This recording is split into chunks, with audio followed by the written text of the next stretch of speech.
বিনোদন জগতে গুরুত্বপূর্ণ অংশ হলো ধারাবাহিক। আর এই ধারাবাহিক হলো সাধারণ মানুষের ভালো থাকার অন্যতম মাধ্যম। আর এই ধারাবাহিকগুলোর জন্যই বিকেল বেলাটা জমজমাট হয়ে ওঠে। ধারাবাহিকতে প্রতিদিন থাকে নতুন নতুন চমক, আর দর্শক তা ভালোভাবে উপভোগ করে। টেলিভিশনের পর্দায় এখন নানান ধরনের ধারাবাহিক হয়। বর্তমানে বেশিরভাগ ধারাবাহিকগুলি হলো নারী কেন্দ্রিক।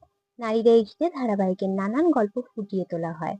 সেরকমই আরো একটি নারী কেন্দ্রিক ধারাবাহিক শুরু হয়েছে জি বাংলার পর্দায়। ধারাবাহিকের নাম জোয়ার ভাটা। ধারাবাহিকের কেন্দ্রীয় চরিত্রে দেখা যাচ্ছে অভিনেত্রী আরাত্রিকা মাইতি এবং অভিনেত্রী শ্রুতি দাসকে। কিছুদিন হলো ধারাবাহিকের প্রথম পর্ব সম্প্রচারিত হয়েছে টিভির পর্দায়। এই ধারাবাহিকের হাত ধরে দীর্ঘ কয়েক বছর পর টেলিভিশন জগতে ফিরছেন শ্রুতি দাস।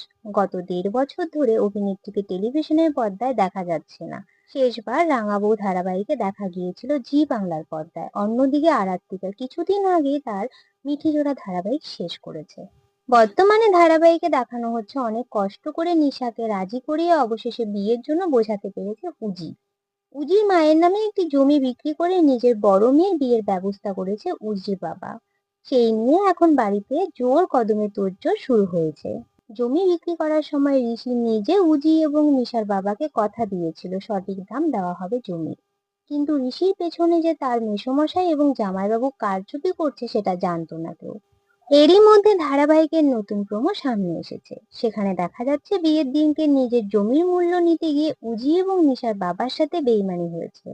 ওই জমি বিক্রির টাকার উপর নির্ভর করছে উজি এবং নিশার ভবিষ্যৎ। তবে কি তাদের জীবনে আসতে চলেছে বড় কোনো ঝড়? দেখা যাক কি হয় পরবর্তী পর্বে। তো বন্ধুরা, এই নিয়ে তোমাদের কি মতামত কমেন্ট করে জানাও। ভিডিওটি ভালো লেগে থাকলে লাইক কমেন্ট করে শেয়ার করে দিও। আর আমার চ্যানেলে নতুন হয়ে থাকলে চ্যানেলটি সাবস্ক্রাইব করে দিও।